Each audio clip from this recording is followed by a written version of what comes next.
Frozen in place. Hey, hey. How you doing? Oh, a little hungover, a little gay.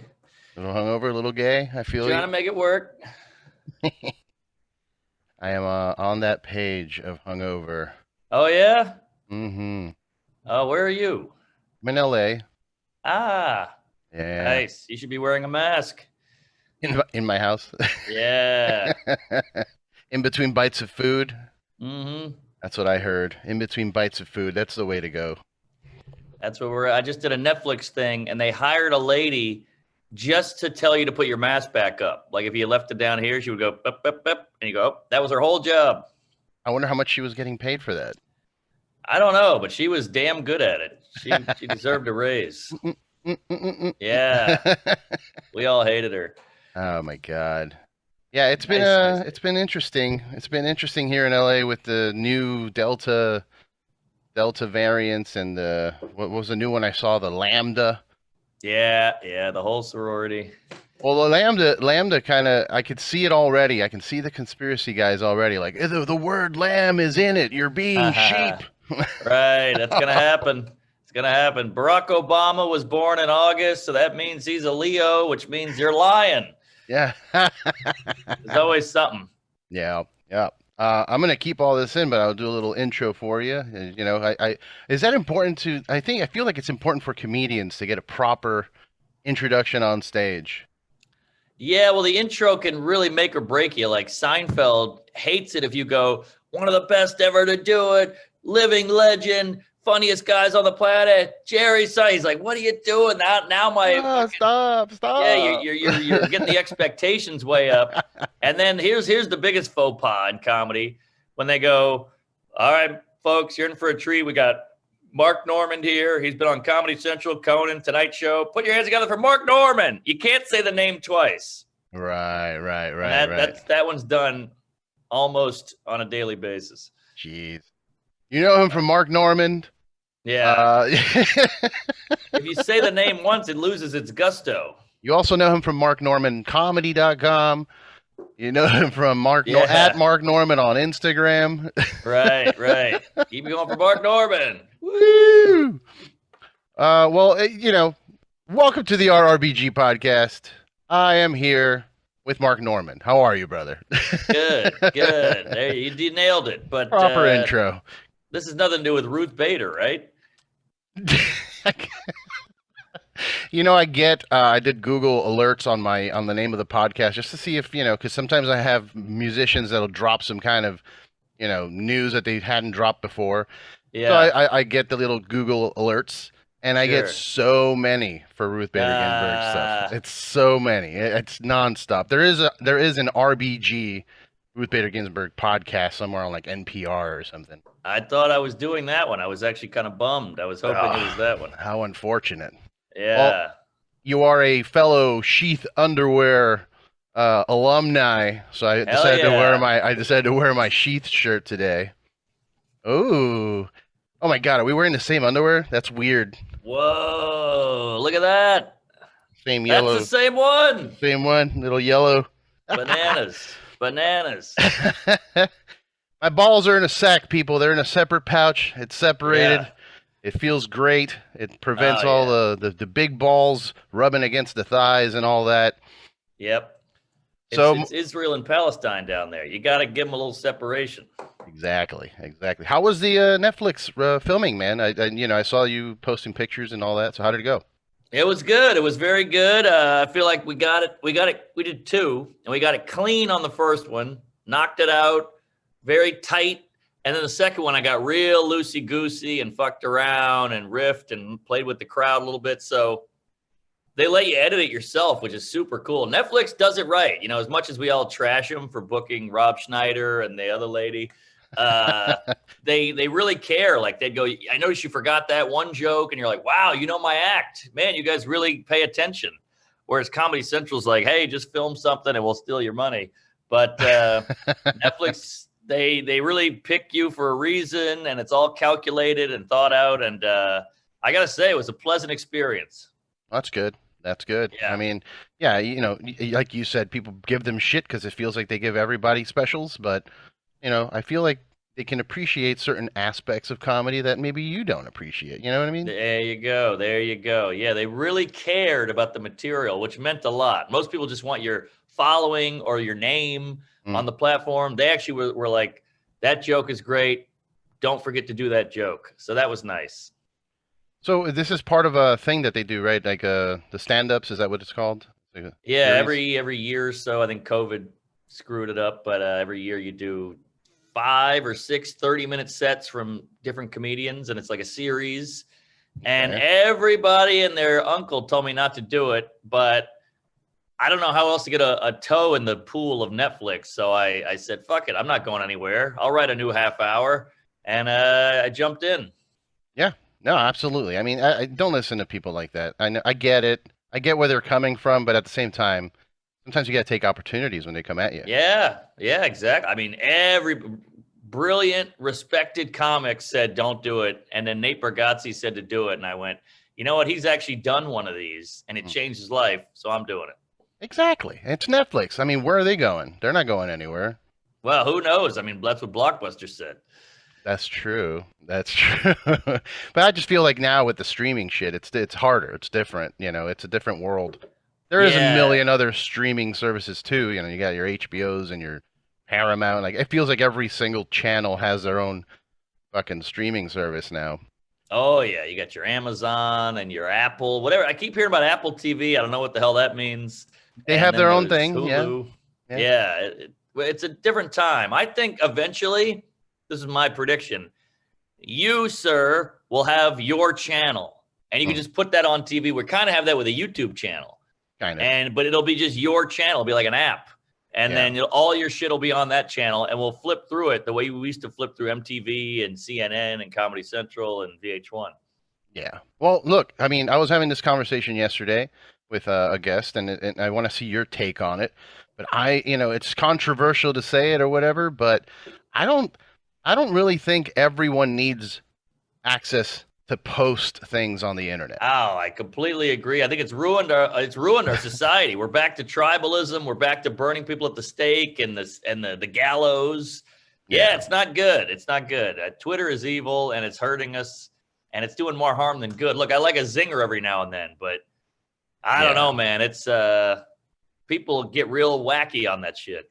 Yeah. And I mean, I believe in freedom and freedom of speech and all that. Yes. And I'm Yes. okay. I'm even okay with tweets because tweets are just like Sure. comments in the air.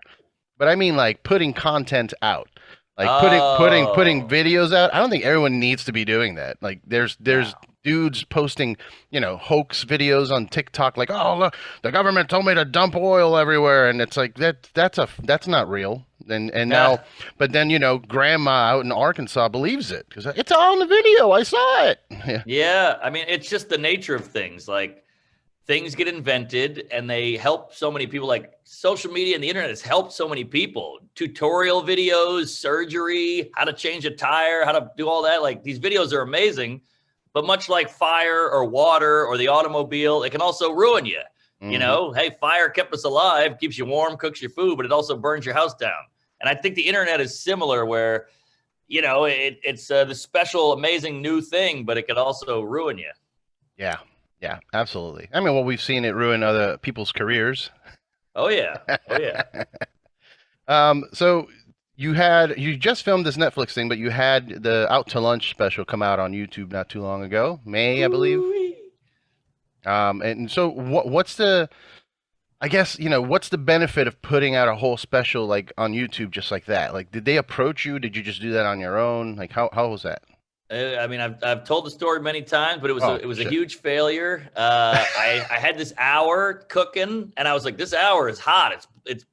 It's really working in every city I go to. I was on the road for years and years and years, every weekend, just banging it out, banging it out. And then one day I said, we got to try to get this on Netflix or HBO or whatever. Nobody bit. Other people were selling shit. I was like, look, I'm nobody. I have no juice. So I said, I bet if we shoot it, they'll buy it. All the hard work is done. We did all the legwork. All they got to do is sign a check and we'll give them the film. Yeah. And they still didn't buy it. So after that point, I just had to suck it up and go, well, I got to stop doing this hour. Everybody in America's heard it. So let's just put the fucking thing on YouTube and just kind of take the loss. And it turned out to be the best thing ever. Yeah, I mean, YouTube's doing things to pay people now. Yeah, Sort for of sure. monetizing. I mean, you've got 300,000 followers. I'm assuming you've got all those partner things with YouTube and everything. Yeah. Well, I guess I don't know. I got to check in on. I'm so bad with that kind of stuff. I gotta get my queef together. But yeah, I get people all the time like, this special got me through. My dad died, and it brought me and my dad closer. My mom loves it. Now we talk about it. We watch other comedy, and thanks for putting it up. It's so funny because you see all the comments on YouTube like, this guy's a fucking saint, man of the people, putting this out for free, letting the people have it. I'm like, trust me, buddy. I tried to get a nickel out of you. Don't get me wrong, But I'm glad you enjoyed it. I'm glad it meant something to you and you liked it. Yeah, no, I thought it was great. I mean, that was the first hour I saw of you because I met you at Kill Tony in the Comedy Store. Oh yeah, sure. That's where I discovered you and found out about you for the first time. But we actually hung out a little bit in the back, the patio. It's. Oh yeah. Good time. That was pre-COVID. Pre-COVID. Yeah, those were the days. We didn't know what we had. Yeah. Oh my God. I there were nights where I was like, I'm not gonna go tonight. I'm tired. And it's like I should have gone. I should have gone every single night I had. Because now what? And I've tried. We tried. When they reopened after the pandemic, they had these everybody sit down with the mask, and if you're eating, you could take it down. But then afterwards, they were shutting down at like 10 o'clock at night. I'm like, this is not fun. Not fun. What's the point of this? Brutal. And then you thought it was going to go away, and you're like, we got out of it. We did a full year and change. We got the vaccine. America, here we go. Delta, blow me. God, man. So how's New York dealing with this? Because I hear they're just, not as bad, but pretty bad compared to LA. Yeah. Well, New York, I mean, it's this magical city full of energy, and that part is kind of gone, but it kind of came back, and we're in this weird place, not on LA level, but we got the hobos, and during the pandemic, they got real brazen and like, this is our city now. No one's on the streets. And now the streets are open for the public, and the hobos are like, wait, this was our time. And so we're clashing. There's a lot of slashings and stabbings and fights on the subway and shit. So it's a weird time in New York. It's not great. And a lot of people left. I mean, without that energy, without all the shit open, you start realizing, man, I live in a shoebox. My apartment's $8 million a week, and I hate my fat husband or whatever. So everybody got the fuck out and went to Jersey and Connecticut. But I will say, we just did this Netflix thing. So all these LA agents and Netflix people came out, and they're like, this is amazing. New York is such a breath of fresh air. We're getting our ass kicked in LA all day. The negativity, the hate, the COVID, the Newsom. So apparently it's still better than LA. It's so funny that's the case. I'm from New Jersey, so I get it. And I'm old enough to know that New Jersey wasn't, not New Jersey, but like New York wasn't cool. Like, let's just go have a cool comedy show and get ramen and go to a brewery. Like, I remember Brooklyn being super dangerous. So, oh yeah. Before all the hipsters took over. So, but it's fine. I like ramen and breweries. Yeah. I like beer. What can I say? And safety. And safety. Safety's nice. I couldn't go to a Yankee game without getting, my dad getting stabbed. Back in the day. Yeah, I mean, I moved to Crown Heights in 2007, and I got mugged twice. People don't get it. People don't get how dangerous it can be, So it's that weird Colin Quinn toss-up. What would you rather? Little excitement and a stabbing, or fucking cookie cutter and M&M store? Like, what's worse? Yeah. I mean, I don't know. I guess when you get older, the M&M store sounds more appealing. That's true. That's true. So you got a podcast called We Might Be Drunk, and you guys are making a whiskey. Yeah, a rye. A rye whiskey. I saw the tasting video. You guys sat there and got trashed for, six different tastings of whiskey. So what have you figured it out? Did you find the one? We did. We got a name. It's called Fat Cat. We tried like 9 different whiskeys, like out of the vat, barrel quality. We picked the one. We both fell in love with it. It was love at first taste. We got it. The distillery's on board. They're making a label. We picked the bottle shape. I mean, it's all good to go. And then you got to realize me and Sam are two road comics. So we're out on the road every weekend in Denver and SF and Portland and Austin, whatever it is. So you're basically just doing a campaign anyway. So might as well sell something. And every club you go to has a bar, and they're going to go, we'll make a cocktail that we might be drunk, fat cat, queef it up, anal jizz, semen. So now you're pushing it already out the door. And hopefully, in 20 years, we can pull a Ryan Reynolds and go, hey, you want this fat cat? Give us 20 bill and we'll blow you. Right. Yeah. Yeah. I mean, that's the dream, right? Yeah. That's the dream. I did a beer recently, but beer is a little more, it's not that, there aren't Ryan Reynolds buying up breweries. Right. Good for you, though, man. That's cool. It's fun. It's very adult. It's entrepreneurial. You're trying shit. Yeah. Sorry, I lost my connection. Give me 1 second. Oh, shit. Sorry. Where'd it go? Where'd you go? There it is. Come on. What's happening? Uh-oh. What's happening? Where's this cable going?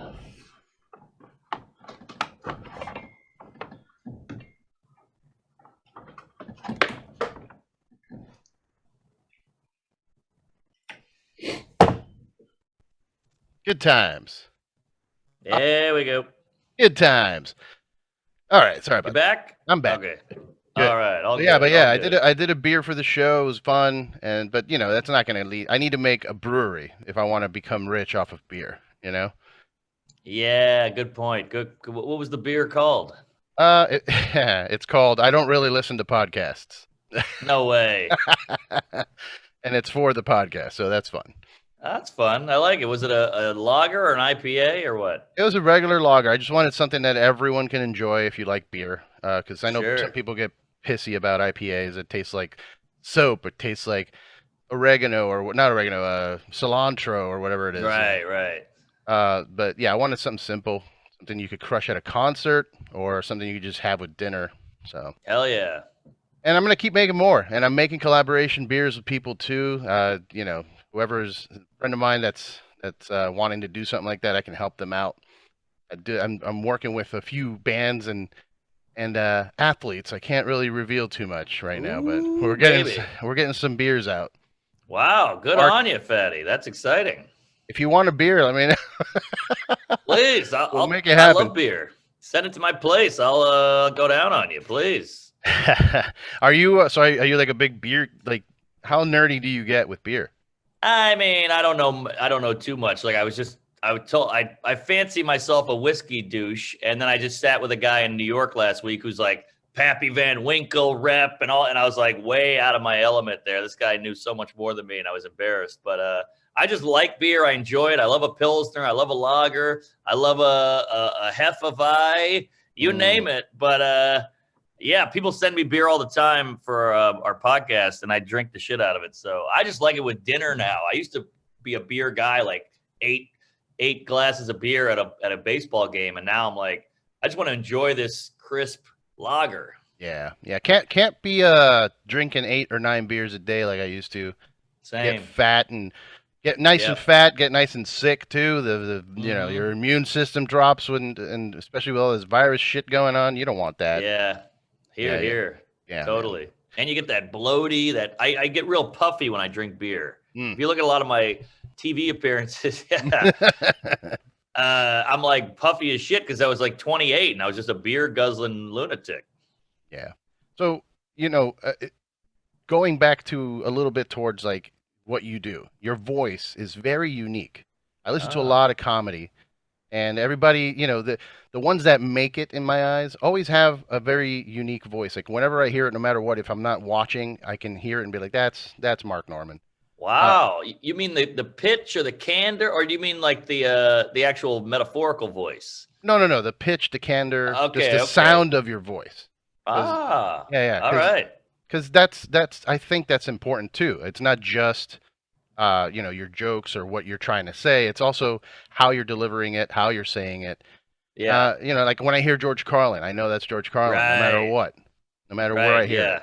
Same. I appreciate that because this voice has been a real problem. I mean, I've had girls be like, hey, you're not bad looking, but that voice is horrific. I can't imagine that talking dirty to me. And I'm like, I get it. It's a problem. And, I grew up in the South, so everybody was like, why do you sound like that? I'm like, I don't know. It's a problem. But thanks. I walked in on a guy once in a green room, and they go, Mark Norman's on the show tonight. And he didn't know I was in there yet. And he goes, funny guy, but that voice, ugh. And I walked in. I was like, I get it. I understand. Yeah. I like it, man. I think it's got that projection that you want from like a professional. There's confidence behind it, I feel. Wow, that's a lie, but I'll take it. No, I don't know. I know that I've seen some. I did some research and watched some of your other interviews and podcasts and whatnot, and I know that you deal with a little bit of anxiety, and so does every comedian, and at this point, so does everybody with this pandemic. But yeah. But there is like an air of confidence in your voice. Like no matter what you're saying, it's hitting. And I wanted to ask you if that was something you worked on, but apparently not. Apparently it's just natural for you. Yeah. I just try to go up and I'm not a confident guy, very insecure, but my trick is, fake it till you make it. There's nothing wrong. That's got a lot of truth to it. But I think speak without second guessing. Just speak. Just go. I took an improv class once, and the teacher said, if you can do anything in improv, just turn your brain off. Because how many times you're like, that was dumb. I suck. I got to kill myself. You said that. You're in the shower going, what was I thinking? Oh, my God. And if you can turn that off for the moment you're on stage or on a podcast, I think you're home free. So that's the key. So it's not really confident. It's just like blind faith, like just barreling through. Go, get through it. And then once I get done, that's when all the negative hits. So it's like I kinked that insecurity hose for a little bit, and then right when we're done here, it'll all fucking shoot in my face. Bukkake. Yeah. I hear that. I used to do that with I used to perform in a band. I was a singer in a band for 10 years. Wow. So, but I also had that too, where I'm on stage. It's nerve-wracking. You got lights. You got not only is it's not just you. You got to also like make sure you're in sync with 4 other guys or 3 other guys, and there's a lot going on. So I would just kind of just go, and I would black out and then wake up after the set. Yes, exactly. Same here. It's scary. They say public speaking is number 1 fear with Americans. Yeah, I can't imagine public singing. I had an issue with it in high school and stuff, or in school where they make you, talk and make a presentation. Like I remember my first experience with it was they wanted all the students to do like a presentation on one of the presidents, and I got Calvin Coolidge. Who the fuck is that? But he apparently died while writing his autobiography. But I remember trying to do like a speech in front of everybody and just freaking out, and then my brain snapped. And since he died during his, I started playing out. I'm writing my autobiography. That's good. But it's nerve wracking. But yet there is that moment where you, like you said, you kind of just pinch the hose and black out and do the thing. But isn't that even more nerve wracking thinking about where we're at now with cancel culture and all this bullshit? Like, what if you say something and now your career is ruined? Yeah, no, that's a factor as well. I mean, if you go through my podcast with Joe List, it's just like retard and all these slurs and, F word and C word and, all this shit. And I don't know. I feel like first of all, if you don't piss everybody off, they have look, we've seen some people get in trouble and the comedy community will attack them too. And I'm like, I think you were mean to some of them maybe. And now they're getting their revenge. They might not think you did that thing, but they're like, I never liked this guy, so fuck it, let's double down. And look, I don't agree with that. I don't like to live that way. I think it's pretty gross and tribal and scary. But I don't know if you got a good intention and it's clearly for humor's sake. I hope people can see past that. I mean, some sickos don't and just use it like that was clearly a joke. And they go, I don't care. We want to like ruin your life. It's exciting. Yeah. And you're like, all right. But I don't know. Maybe I'm not big enough. Maybe if I was a huge name, I would get taken down pretty quickly. But I don't know. I think if it's just words and you're clearly joking, I think you're okay. I don't. Who the fuck knows? Either way, I'm gonna keep doing it, and if they kill me, they kill me. But I got no ill will or maliciousness, and I think dark humor is funny. And I hope nobody. If you take it seriously, you're pretty stupid, or you're lying. So either one. Or like you said, you're trying to ruin that person's life on purpose. Yeah. Why is that not frowned upon? You know, it's like if you make a fat joke or a trans joke, you got to burn at the stake. Oh my God, you're so insensitive. You're so offensive. But how about this guy making something up to ruin my life and ruin my career? Isn't that also gross and evil? At least my thing was attempting humor. This guy is just attempting pain and inflicting sadness on someone. So it's a very strange. That's what drives me nuts about the canceling. And then we can leave it because I bitch about this too much. But like, look, Shane Gillis got in trouble with SNL, and everybody's like, he's fine. They always do that. He's fine. You're like, how do you know? The guy was depressed for 6 months. He was in the newspaper with R. Kelly and all these other people. Like, it ruined his brain for 6 months. Yeah. Where's your compassion now? Well, it's like if they deem you inappropriate, they have carte blanche to just fucking steamroll your psyche and your the mental anguish. I don't know. You're a famous comedian. You're fine. Yeah, you're fine. He's selling tickets. It helped him. What are you kidding? He had his dream job and it was taken away. How do you know how he feels? Exactly. You're so compassionate until and there's no repercussions at all. Like there's none for these people. I find it very strange and cruel. Yeah. You know, and we pick and choose. Sorry, like you make a Lena Dunham fat joke, you're the worst person on earth. You make a Chris Christie fat joke, you get a high five. It's like, I don't care either way. Make fun of anybody, but you can't do that. Oh, well, but he's a bad guy. To you, maybe she's a bad guy to some other guy. Like, it's very one-sided and biased, and it's fucking scary and weird. Yeah, it's slander. It's slander, and it should be illegal. Yeah, it should be illegal, or at least some kind of repercussion. Because, like, here's the way I see it. If someone's slandering me and I run into them in the street, they're getting punched in the face. That's a better system. You know what I mean? That's just hey, who are you and why are you talking like that about me? Like, but there is nothing. They don't. It's the keyboard warriors that are online and anonymous, and they don't give a shit. Cyberbullying, and those are the same people that are cyberbullying people online. Like even like, non-famous people, just like anybody. Just hey, you're that video game you like is garbage, and you should kill yourself.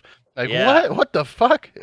I know exactly. Yeah, it's complete bullying, and it's under the guise of this kind of heroism, activism, like. We're shutting these bad people down. It's like, but you're also bad. I don't know. It's so clear and obvious and black and white, but I don't know. And there's like these weird trends, like now it's Asian hate time. We got to support Asian. Okay, that's just over. Asians are fine now. And then we go, now we don't got to support them anymore. Yeah, we don't got to support Asians. Like, so now if you get caught saying a black joke now, it's worse than if you get caught saying a black joke when we're not in a hashtag time period. It's all very flimsy and flip-floppy, and I don't know. It's a bummer. It's a real bummer, and it wasn't around when I was younger, and it's sad that this is some kind of just new thing, and everybody's like, it'll swing back. I'm like, I don't know.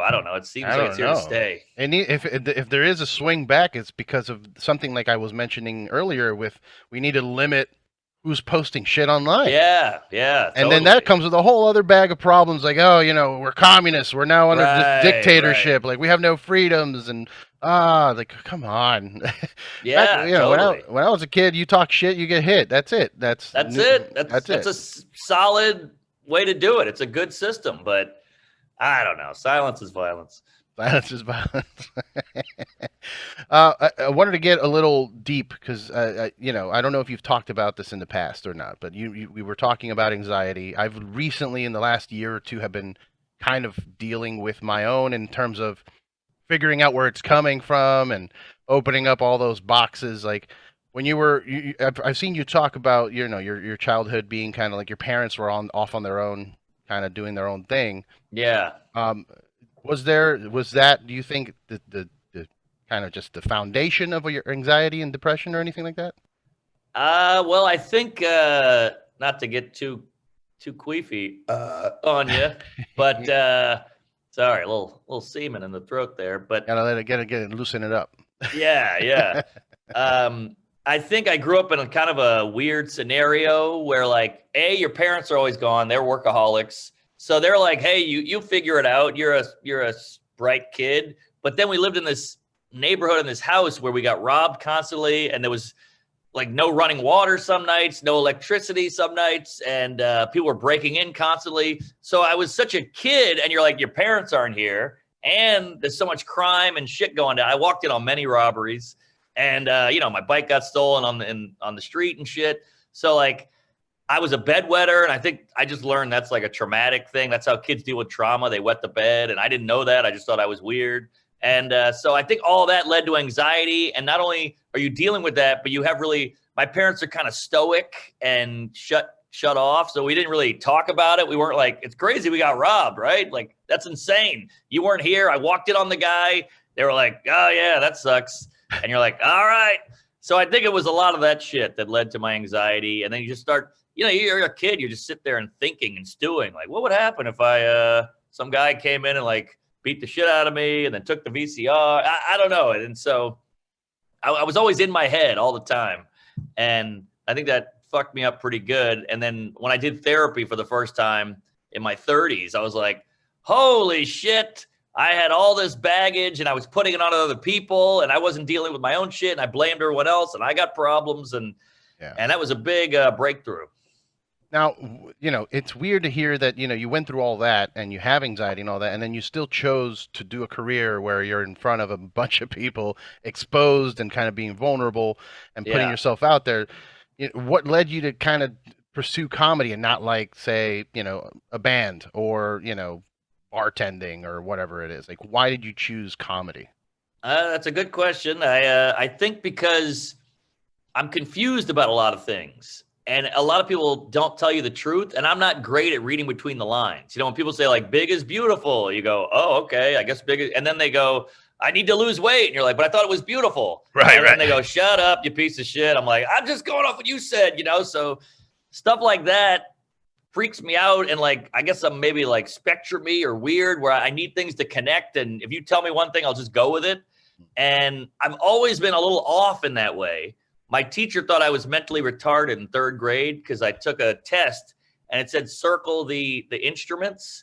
And so you circle a trumpet, you circle a piano, and I circled a saw. And she was like, okay, he's clearly retarded. And my mom was like, why did you pick a saw? And I was like, I saw a Marx Brothers movie where the guy played a saw. It was a goof.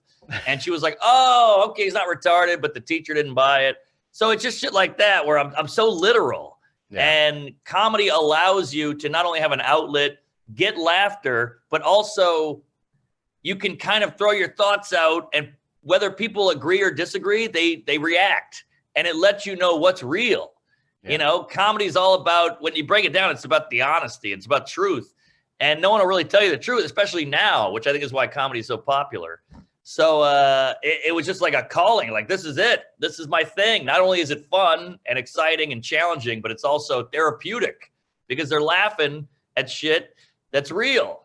And I needed that. Yeah. Well, that's good. I'm glad you found that. I'm glad you found that answer because, a lot of people don't. And that's how you end up with, people getting suicides and or shooting up a building because they're just so miserable. They chose the wrong career path. They chose the wrong life choices, the wrong girlfriend. Everything just goes wrong and then eventually just blows up.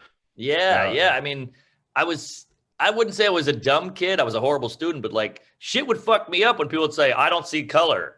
And I was like, oh, so you're colorblind. And they're like, no. I just mean with different races. And I'm like, oh, is that so? Are you dumb? Like, what are we doing here? And shit like that would fuck me up. And that's so right then you're like, this is a perfect joke premise. Like this is exactly what I should be talking about. And right when I figured that out, it was all green lights for comedy. Like, let's talk about shit like this on stage. Yeah, that's good, man. I'm glad that you found that. Like I said, thanks. It makes sense. It works for you. Like when I saw you on stage, it just this guy's been doing it for his whole life. That's what Oh, wow. that was my thought process. I'm like, oh yeah, this is a comedian who's been doing it for a very, very long time, and he knows his craft, and he's probably a nerd that just sits at home writing and Yep. planning it all out, and You but got it.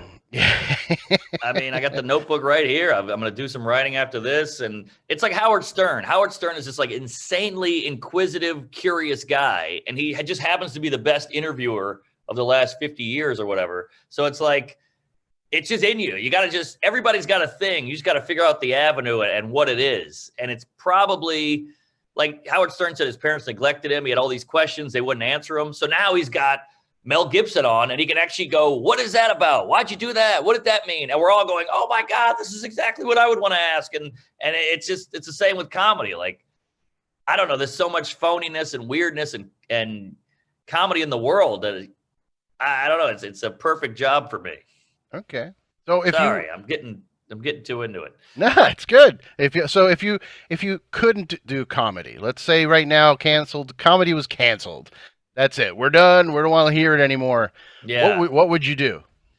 Well, I would at least try to go behind the scenes and do something comedy adjacent, like punching up scripts or writing for a TV show. But if all that was out and we're talking just real, actual job, I would go FedEx guy or UPS guy. Really? No bartending? Nah. Too much people stuff. Too much people. You got to chat with the guy. How was your day? You're cleaning the glass with the towel. I don't know. I would go UPS guy. No office. You're in the truck. You got the door open while driving. One of the only people who get to do that. Everybody loves a package. You got shorts on. You're probably getting some housewife banging going too. Let's be honest. You got the brown pants on. Your ass looks good. You got a package. You knock on the door. Yeah. Hey, I got this package for you. She's like, I bet you do. Exactly. Everybody loves a package. You get to be a bearer of gifts. You got your podcast going. You're driving. You got music going. So I like out of that. I used to work in an office. And whenever they would say, anybody want to deliver this to 13th Street? I go, I'll do it. You get out of the office for a minute. You get some fresh air. So UPS guy all day. Yeah, I hear you. All right. That's good. I liked the bartending thing only because I get to drink on the job. Wow, that's nice. That's nice. Yeah. Yeah, when shit hit the fan for me, I ended up taking up I had a job. I was selling beer on the road and everything was great. And then I got hit with a car accident, the whole thing. Couldn't drive around, do the whole thing anymore. So I ended up bartending, and I realized I fucking love it. I love talking to people, recommending drinks and everything, but physically it just sucks being on your feet for 12 hours. And then after all the fun's over, then you're back there cleaning, and it's just fucking the worst. Right. Yeah. It's to me, the bartending worries me. I get it. It seems like a cool gig, but you're trapped right there. So if some guy is sitting at the bar, you're just stuck with him. You can't really go back and hang out in the back and be like, when's that guy leaving? And that's what bugs me. I hate trapped feeling. I feel that way too. Even as a comic, I'm in Buffalo right now, but I'm leaving tomorrow. So if Buffalo sucks, you're there for 3 days, you suck it up, you see the city, you get some laughs, and you get the fuck out. Yeah. I like that variety. I like that mobility to stand up. You're in, you're out. Yeah, for sure. That's good. I have that trapped fear as well, but more in a physical, literal sense. Like I hate booths. I hate vocal booths. Oh, really? Oh man. It's got to have I have to be able to identify the exit. Yes, same. Away, or else I'm freaking out. Like if I remember, I think, and it's a childhood trauma, I'm sure. When I was very little, there was this, those old fairs. They had these, you go up a bunch of ladders and you slide down with a potato sack. Yes. Yeah. So one time I did that, and the line kind of stopped as I'm inside of this spiral staircase. Yeah. And I lost my shit. It was that person, something's wrong with you. Because I'm like, they're not moving up. I can't leave. I can't go down. That was the panic. That was the first time I realized, maybe it's claustrophobia. I don't really know what it is. I don't like being inside of a box or a tube or some kind of no escape situation. I mean, buried alive that's got to be up there in #1 fears. Oh God, that and the ocean. I'm very afraid of deep ocean. I'm with you. It's so dark, and it's aliens. It's a different space. There's space, and then there's ocean. And it's the same shit.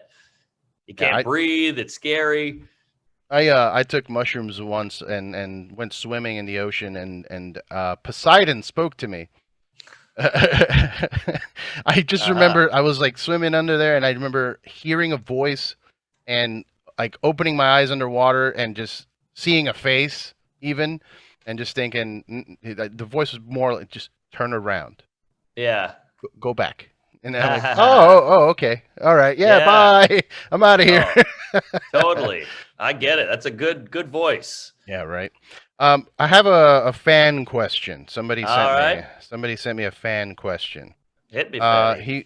I really want to know what he does before reading a crowd. And do you have any kind of pregame rituals to zone in before a set? Yeah, a lot of stuff. People ask this all the time. It's fascinating to me that people give a shit about a ritual. But I bring my own guy on the road. You know, comedy works like there's a host, then there's a feature or middle act, we call them, and then the headliner, which is me. So I bring my guy on the road or my gal on the road, and I only bring people I trust who have good jokes, and I watch them usually. And then I can see, okay, this crowd is smart, and they're sober, or they're yelling at him, they're drunk. So I read the crowd with the opener.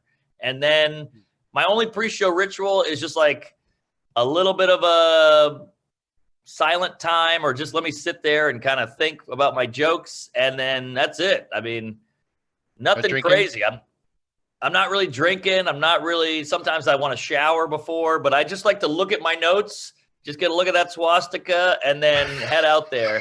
But nothing too ritualistic where I need to like do push-ups or candles. Yeah, none of that shit. Some sage. Yeah. I mean, I've done so many shows where you just have to run on. Like I'm running off the train. They're like, "Where are you?" I'm like, "I'll be there too." And I run right in and right on stage and just do your set. So I beat those rituals out of me just because I blew past them so many times. So to me, it's pretty cut and dry. I'm in the green room. They call my name. I go on. That's it. Okay. All right. And because we're both hungover, I need to ask you, what's your go-to hangover cure? Yeah. It's been many years of hangovers. I find if you got a doozy, like you can barely stand, I feel like an Adderall will kick it out of you. Oh, okay. But an Adderall will also it's very anxiety inducing. Sometimes it never ends. So then you can't sleep that night. So it's got to be a rare, horrible hangover to do with Adderall. But I say coffee, big meal, coffee, big meal. And if you can, exercise a little and brush your teeth. Yeah, the teeth brushing is good. You lose that booze flavor because I think your brain keeps tasting that old vodka and it's reminding you almost that you're hungover. So get that toothbrush going and scrape that tongue and gargle and get that out of there and then take a hot shower. And it ain't 100% foolproof, but it helps. Yeah. The meal thing, I hear you, and I usually go for disgusting meal. Like yes, it has to be greasy, tacos, whatever, something to make me go immediately shit, so I can just get it all out of me. My wife doesn't get that. She's like, "You feel like shit. Why are you eating a cheeseburger?" I'm like, "Because I need it all out." Yeah. And I think a main reason the hangover hits you so hard is because you didn't get any good sleep. You got boozy, tossy-turny sleep. So if you can actually get a nap in the next day, that's a big help too. That's like, that'll kick you 20% back to life. Yeah. I try because I consider myself a professional in the alcohol world with the beer thing. So I try and maintain, like, while I'm drinking, make sure you're drinking enough water. You know, I've heard secrets of like take a charcoal tablet or whatever the fuck. But, you know, I went down to San Diego not too long ago with Joel Jimenez. I don't know if you know who that is. Oh, I don't know Joel. He's a funny guy. Yeah, he and I went down there. We were doing a podcast. We were a guest on, and they just kept feeding us drinks. You know, here's a shot of this, and here's a michelada and a beer. And when we were done with the podcast, we both ended up like, I go to the bathroom real quick and just. Oh, good for you. Yeah, purge it out. Helps. Yeah, because that water thing, it's easier said than done. It's like wearing a condom. You know, you're like, I'll do it. Then you're like in the moment, you're like, fuck it, let's live. Yeah. Once you're in it, you're in. Yeah. Exactly. So I just try to drink less, but I have bottle of tequila and whiskey on my rider, and I can't help it. I need to like calm down and take the edge off. I like booze so much I don't want to abuse it. Right. Yeah, you got to respect it. Got to respect it. Yeah, exactly. Well, okay. So you got your next Netflix special thing. Do you know more or less time frame when that's going to be out? Yeah, they said late October, early November, kind of Halloween-ish. So they're really flipping that thing, editing it, and throwing it out there. So that's a quick turnaround. Quick turnaround. How often do you write a whole new hour? Because I know like people like Louis and Carlin were always writing a new hour every single time. So yeah, after this drops, after this Netflix drop, and you got your Out to Lunch, how soon can we expect to see another hour from you? Is it every year or how often? Well, here's the clinker is like this I built during the pandemic and all that. So that's a good year. And I gave Netflix all the cream of the crop A shit. So I that's all gone now. Once that comes out, nobody wants to see that shit live. So I got about 20 that's cooking right now. So I got to build another 30 ASAP. So I am really hustling and scrounging out here on these shows every weekend. So give me a year and I'll have a new hour. I don't know if it'll be a bulletproof, but it'll be enough to get me by. All right. And now do you want to do more like TV shows, acting? Is that appealing to you, or are you going to just do stand up the whole time? I can't act. I suck at acting. I bomb every audition. I've never gotten one thing I've auditioned for. Not one. I've done a million auditions. I suck. I get it. It's a waste of time for me. And look, if you got a curb spot, bring it on. He's my hero. You got a spot on Parks and Rec or one of the, I'll do it. It's comedy. I respect the show. But if it's some fucking Daniel Day-Lewis movie, I know I'll never get it. So I don't want to waste my time even trying. Right. So how about one of your own sitcoms, like the Mark Norman Show, that would be cool. But I mean, nobody's knocking down my door. Nobody's like, hey, straight white guy, we need to hear your take, So I don't even think about it. That was an old kind of trope. You do the stand up, you get the sitcom, you become rich and famous. I don't think that's happening anymore. So and it's like a DIY time. Like make your own reality show, put your game show together, man on the street videos, whatever. Don't even wait for these NBC queefs to knock on your door because that shit is over. Yeah, you got all the tools at your disposal. Yeah.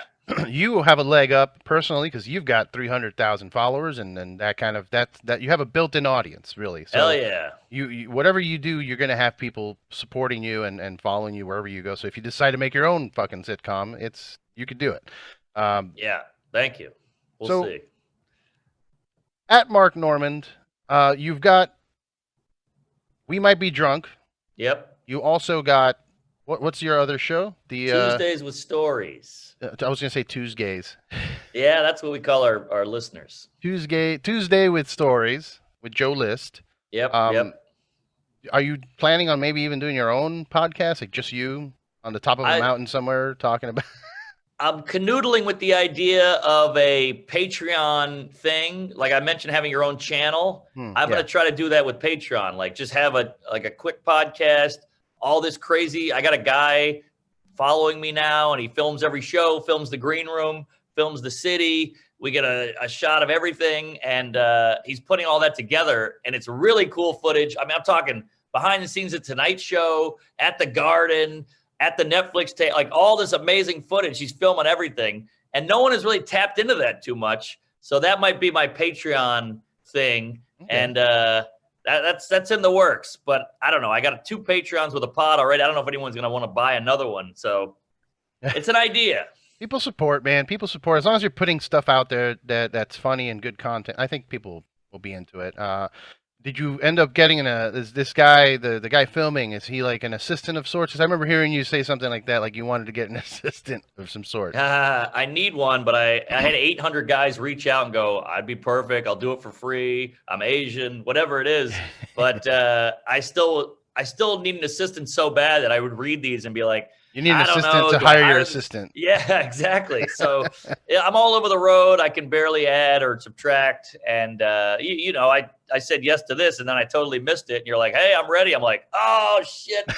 So I apologize. It was nothing personal. I'm just a douche when it comes to this shit. Yeah, man. I spiraled into depression. I was like, he doesn't like me. I'm not I'm worth sorry. it. I'm just kidding. Okay. I know. No, I would hate myself. I forgot which somebody else's podcast you were a guest on. It's on your channel, but it's somebody else's show.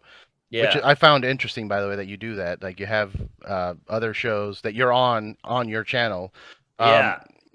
But anyway, I It's saw kind of a you. condition. I Yeah, just go, hey, can I have this too? And they go, sure. You got more followers. Put it up. It's exposure. I go, great. absolutely. Yeah, but I saw you that you had to reschedule a bunch of times with them too, so I didn't take it personally at all. Yeah, yeah. I'm just an idiot. Last thing I had for you personally, as a married man myself, I know you're on that adventure. How's that Yeah. going for you? Good, good. I feel like a grown up. I never thought I'd do it. I've been shitting on marriage for 20 years. I still think it's a bit antiquated, but you do it for her. She does anal. I do the marriage. We call it even. And it means a lot to a lot of ladies. So I go, all right, this is silly and dumb, but I like you and you're a good egg and we got a good bond and a team what do you call it? Teamwork, team effort. Yeah, we're like a good team, and Yeah. she helps me, I help her. So, yeah, we'll see what happens. It could be my first ex-wife. I'm excited, but yeah, it's an adventure. It's like having a kid. We'll see what happens. Maybe we'll throw it in a dumpster. Who the hell knows? But I'm giving it a shot. Did you guys date for a long time before you guys decided to get married? Many years, which she reminded me of quite often. Yeah, that's how I felt with my wife too. Like I hated marriage. The idea was dumb to me. Yeah, After being together for 10 years, it was like, all right, let's go. right. Let's do it. And then you realize nothing really changes except for the ring and the other shit. So Well, also the women on the road are I don't know what it is. Now they're more attracted to you because you have a ring. Yeah. They're like, oh, you're willing to commit? right. Come right. here. Yeah, women are weird with that shit, but I don't know. Who you can't criticize the ladies. No. But, yeah. More power to you. All of the yay women. Yeah. Yay women. Menstruation. Woo, Menstruation's clits. great. Female orgasm. I wish I could menstruate. Yeah, we're synced up, baby. Oh man! All right, brother. Well, I'm gonna let you go. I know you're tired, probably hungover from all of the drinkies. But everybody that's watching and listening, at Mark Norman. Yeah. Is it at Mark Norman on all of them, or is it just Twitter? Is it also at Mark Norman on Instagram, at Mark Norm on Twitter? Some real estate queef got the original, and then marknormancomedy.com. Oh, yes, that's where you can catch the Out to Lunch. Link is there. It's on YouTube. You also got Don't Be Yourself on iTunes. Yeah. Really hilarious stuff, man. I'm a big fan now. I was a fan the moment I saw you at Kill Tony, and now after seeing the special and everything, I'm all in. I'm Tuesday. God love you, and I gotta say, this is the third podcast I've done today on Zoom, and it flew by. You're really good at this. So the other ones were pulling teeth. What else is going on? How's the weather? I'm like, all right. I was counting the minutes, but you're actually a good host and you do your homework, and so well done, sir. Thank you. I appreciate that, brother. We'll be in touch. Hopefully, comedy comes back to LA. The store's open, but it's such a hassle to get in there and do things. I know. But hopefully, next time you're in LA and you hit the store, we can hang out again and say what's up. God love you. Praise Allah, and thanks for having me. Yes, sir. Cheers. Oh, and yeah, I'll be in touch. Get you a beer. Let's make you a beer. Please. Yeah, email me. For sure. All right, brother. Take care. Thank you, sir. Mazel. Mazel.